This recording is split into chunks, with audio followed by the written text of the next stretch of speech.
तुम्ही पगार कमवता, पगारातून टॅक्स कापला जातो, त्यानंतर बाजारात जाता, जीएसटी भरता, पेट्रोल भरता, त्यावर टॅक्स, वीज बिल भरता, त्यातही टॅक्स, घर खरेदी करता, स्टॅम्प ड्युटी, गाडी घेता, रोड टॅक्स, म्हणजे कमाईपासून खर्चापर्यंत प्रत्येक टप्प्यावर टॅक्स.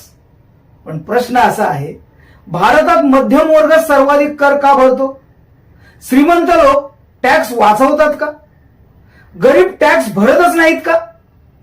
आणि सरकारला मध्यम वर्गच सर्वात सोपा करदाता का वाटतो? आजच्या व्हिडिओमध्ये आपण भावनेने नाही तर आकडे, अर्थशास्त्र आणि वास्तवाच्या आधारावर या प्रश्नांचं सखोल विश्लेषण करणार आहोत. हा व्हिडिओ शेवटपर्यंत पहा, कारण शेवटी तुम्हाला समजेल की कर कोण भरतो, कराचा भार कोणावर पडतो आणि सरकारचा सर्वात मोठा आधार कोण आहे. आपण सर्वप्रथम समजून घेऊया कर म्हणजे काय. सरकारला रस्ते, शाळा, रुग्णालय, संरक्षण, रेल्वे, पायाभूत सुविधा आणि विविध कल्याणकारी योजना चालवण्यासाठी महसूल लागतो. त्यातील मोठा भाग करातून येतो. कराचे मुख्य प्रकार: प्रत्यक्ष कर, इन्कम टॅक्स, कॉर्पोरेट टॅक्स; अप्रत्यक्ष कर, जीएसटी, इंधनावरील कर. मध्यम वर्गावर सर्वाधिक भार का? नंबर 1, पगारदार वर्गाचा टॅक्स थेट कापला जातो. पगार मिळण्यापूर्वीच टीडीएस कापला जातो, त्यामुळे कर चुकवण्याची शक्यता अत्यंत कमी असते. नंबर 2, प्रत्येक खरेदीवर जीएसटी. मोबाईल, टीव्ही, कपडे, फर्निचर, हॉटेल, इंटरनेट, अनेक सेवांवर जीएसटी भरावा लागतो. मध्यम वर्ग सर्वाधिक खर्च करणारा ग्राहक असल्याने जीएसटीचा भारही मोठ्या प्रमाणावर त्याच्यावर पडतो. नंबर 3, इंधनावरील कर.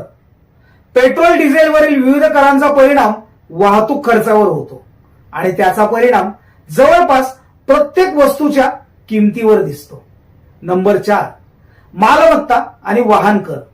घर घेताना स्टॅम्प ड्युटी, नोंदणी शुल्क, मालमत्ता कर, वाहन नोंदणी शुल्क आणि इतर कर भरावे लागतात.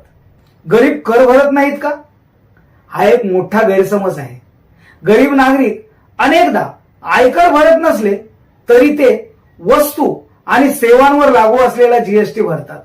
त्यामुळे अप्रत्यक्ष करांचा काही भाग त्यांच्यावरही पडतो. मग श्रीमंत कर भरत नाहीत का? असे म्हणणेही योग्य ठरणार नाही. उच्च उत्पन्न असलेले अनेक नागरिक उद्योग आयकर व इतर कर भरतात. मात्र काही जण कायदेशीर कर नियोजन, गुंतवणूक सवलती आणि उपलब्ध तरतुदींचा वापर करून कराचा भार कमी करतात. बेकायदेशीर कर चुकवेगिरी आणि कायदेशीर कर नियोजन यामध्ये फरक आहे. मग मध्यम वर्गाला सर्वाधिक कर का जाणवतो? कारण उत्पन्न निश्चित असतं. टीडीएस मुळे कर थेट कापला जातो. दैनंदिन खर्च मोठ्या प्रमाणावर करप्राप्त असतो. शिक्षण, आरोग्य, घर, वाहन यांसारख्या खर्चावरही अप्रत्यक्ष करांचा परिणाम होतो. सरकार समोरची अडचण: एका बाजूला विकास कामे, संरक्षण, पायाभूत सुविधा आणि सामाजिक योजना चालवण्यासाठी मोठ्या महसुलाची गरज असते. दुसऱ्या बाजूला नागरिकांना कराचा वाढता भार जाणवतो.